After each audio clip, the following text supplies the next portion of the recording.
শুরু করছি আজকের ভিডিওতে আমি তোমাদের দেখাবো আমি কিনেছি আমার প্রথম মিররলেস ফুল ফ্রেম ক্যামেরা। সেটা আজকে আনবক্সিং করে তোমাদের দেখাবো, আর সঙ্গে কি কি কিনেছি আমি গ্যাজেটস সেগুলো তোমাদের দেখাবো।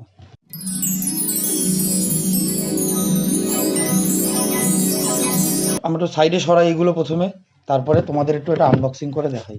ফোনটা একটু সরিয়ে দিই। এই আমি এটা খুললাম। এটার ভেতরে কি আছে?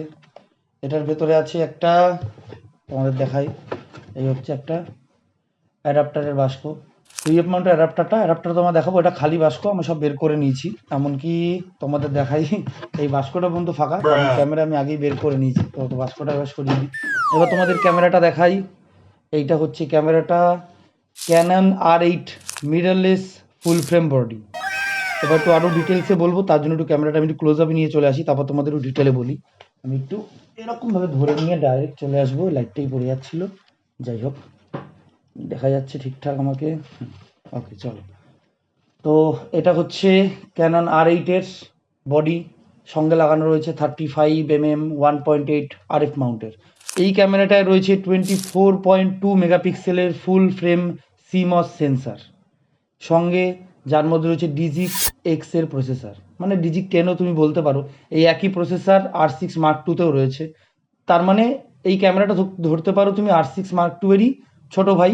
এই ক্যামেরাটা দিয়ে তুমি 4K 60 fps শ্যুট করতে পারবে, তাও আর আনক্রপড। সঙ্গে 1080p 120 fps 180 fps, সঙ্গে 60 fps তো তুমি পাচ্ছই, যেহেতু আমি আগের ফ্রেম রেটগুলো বলে দিলাম তোমাকে, মানে হায়ার ফ্রেম রেটগুলো বললাম।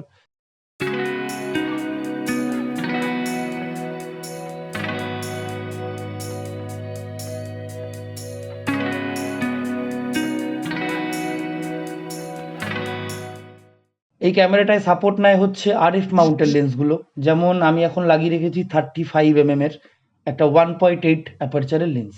এর সাথে তুমি RF মাউন্টের অনেক ধরনের প্রাইম লেন্স ইউজ করতে পারো, এছাড়া 2.8 এর লেন্সের অনেক ধরনের রেঞ্জের তুমি লেন্স পেয়ে যাবে। ক্যাননের লেন্সগুলো বেশিরভাগ ক্ষেত্রে একটু অ্যাফোর্ডেবল হয় অন্য লেন্সের তুলনায়, অন্য ব্র্যান্ডের। নিকনেরও বেশ অ্যাফোর্ডেবল, কিন্তু ক্যাননও বেশ অ্যাফোর্ডেবল, এবং অনেক ধরনের ফোকাল লেন্থের তুমি এবং অনেক ধরনের অ্যাপারচারের তুমি লেন্স পেয়ে যাবে। যেই প্রাইসে এখন ক্যামেরাটা আসছে, তার মধ্যে এতগুলো ফিচার পাওয়া সত্যি একটা অসাধারণ ব্যাপার। এবার আমি তোমাদের দেখাবো যে ক্যামেরার সাথে আমি এক্সট্রা কী কী পেয়েছি। তোমাদের একবার দেখাই, যে বাস্কে লেখা আছে, যদি তোমাদের কেউ না দিতে চায় এটা একবার দেখাতে পারো। এখানে লেখা রয়েছে, আমি তোমাদের পড়ে দিই। একটা 128GB তুমি কার্ড পাবে V90, সঙ্গে তুমি পাচ্ছ একটা ব্যাগ, ওয়াইল্ড ক্রাফটের ব্যাগটা খুবই সুন্দর, তোমাদের আমি দেখাই। ব্যাগটা আমাকে দিয়েছে, এটা ওয়াইল্ড ক্রাফটের একটা ব্যাগ, একটা খুব সুন্দর একটা ব্যাগ দিয়েছে। ব্যাগটার মধ্যে আমার অ্যাডাপ্টারটা রয়েছে, তোমাদের আমি দেখাচ্ছি। এই দেখো ব্যাগটার ভিতরটা, ব্যাগটা খুবই সুন্দর একটা ব্যাগ দিয়েছে। ওয়াইল্ড ক্রাফটের ব্যাগ, প্রিমিয়াম কোয়ালিটির ব্যাগ, খুব সুন্দর, অনেক কিছু ক্যারি করা যাবে, অনেক কিছু সুন্দর করে। আমি ক্যামেরার সাথে একটা অ্যাডাপ্টারও কিনেছি RF to EF মাউন্টের, যেখানে ক্যাননের DSLR ক্যামেরার লেন্সগুলো এর সাথে কানেক্ট করা যাবে বডির সাথে। যেমন আমার কাছে একটা ওয়াইড লেন্স রয়েছে 1855, যেটা দিয়ে আমি শ্যুট করছি। এছাড়া আমার কাছে একটা 50mm রয়েছে, এটা EF মাউন্টের। এটার সাথে কানেক্ট করে আমি আমার R8 ইউজ করতে পারবো। আর আমি এখন যে ক্যামেরাটা দিয়ে শ্যুট করছি সেটা হচ্ছে ক্যাননের 80D।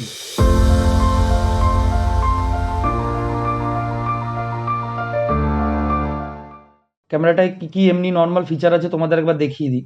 এটাতে সঙ্গে রয়েছে একটা আর্টিকুলেটেড ডিসপ্লে রয়েছে, যেটা তুমি 360তে ঘোরাতে পারবে। আমি চাইলে এটা দিয়ে এইভাবে ভ্লগও করতে পারবে তুমি চাইলে, তো এটা সম্ভব।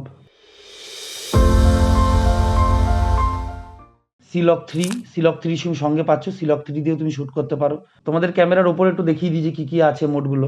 এখানে আছে ফটো মোড আর মুভি মোডে সেট করার জন্য, মানে ফটো আর ভিডিও করার জন্য আলাদা মোড আছে। এখানে অন অফ করার জন্য দেওয়া হয়েছে।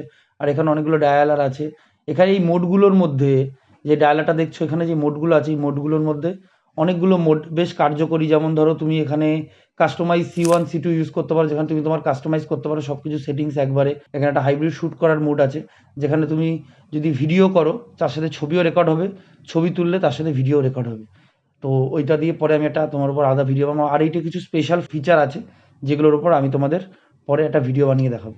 এতক্ষণ ধরে তোমাদের কাছে আমি এই ক্যামেরাটার অনেক তারিফ করলাম, এবার একটু বলি যে ক্যামেরাটার খারাপ কী কী, মানে ড্রব্যাক কী কী আছে এই ক্যামেরাটার। যেমন প্রথম ড্রব্যাক হচ্ছে এটাতে আইবিস নেই, কিন্তু এটাতে তুমি সেটিংসে ডিজিটাল স্টেবিলাইজেশন পেয়ে যাবে, সেটাকে অন করলে অনেকটাও স্টেবিলাইজ করে দেয় ফুটেজকে। এছাড়া ব্যাটারির খুব ছোট একটা ব্যাটারি আছে এর মধ্যে, কিন্তু সেটা তুমি এক্সট্রা ব্যাটারি ক্যারি করলে এক্সট্রা ব্যাটারি কটা কিনে নেবে, সেক্ষেত্রে অসুবিধা হবে না। আমি এতক্ষণ ধরে ব্যাটারিটা ইউজ করেছি, 2 দিন ধরে শ্যুট করছি, আমার কোনো অসুবিধা হয়নি এখনও পর্যন্ত। আর একটাই মেমোরি কার্ড স্লট আছে এটাতে। এটা একটা ফাস্ট কার্ড 300 MBPS এর 128 জিবির একটা কার্ড। এটা আবার লাগিয়ে দিচ্ছি আমি ক্যামেরায়। আর এই যে একটি ছোট ব্যাটারি এর সাথে আসে। আমি একটা এক্সট্রা ব্যাটারি সঙ্গে পেয়েছি, তোমরাও যদি এখন কিনতে চাও তাহলে এখন পেয়ে যাবে মেট্রো গলি থেকে। আমি এবার তোমাদের প্রাইসটা একবার একটু বলে দিই। প্রাইসটার জন্য হয়তো তোমরা অনেকে অপেক্ষা করছো প্রাইসটা জানার জন্য। আমার টোটাল শুধু বডি, একটা এক্সট্রা কার্ড দিয়ে, সঙ্গে এক্সট্রা একটা ব্যাটারি দিয়ে, মানে দুটো ব্যাটারি সঙ্গে একটা কার্ড এবং শুধু বডি পড়েছে 95K, মানে 95,000। সঙ্গে আমি একটা 35mm 1.8 নিয়েছি RF মাউন্টের। আমার খুব ড্রিম লেন্স ছিল, যেই আমার বডিটা পুরো ক্যামেরাটা কিনে একটা ড্রিম পূরণ হওয়ার মতো, কিন্তু এই লেন্সটা আমার খুব ফেভারিট লেন্স ছিল, আমার খুব নেওয়ার ইচ্ছে ছিল। এই লেন্সটার প্রাইস আমার পড়েছে মোস্ট প্রবাবলি 42K। 42 থেকে একটু বেশি পড়েছে, 200-300 টাকা অ্যাড হবে ওরকম ব্যাপার, কিন্তু 42K পড়েছে এটা। টোটাল আমি সেট আপ করেছি। আর সঙ্গে আমি তোমাদের দেখাই, এটা আমি পরে সরিয়ে রেখেছিলাম। এটা আমরা একটা সেলফি স্টিক বলতে পারো কিংবা ট্রাইপড বলতে পারো। ডিজিটেকে কিনেছি, 1100-1200 টাকার মতো নিয়েছে।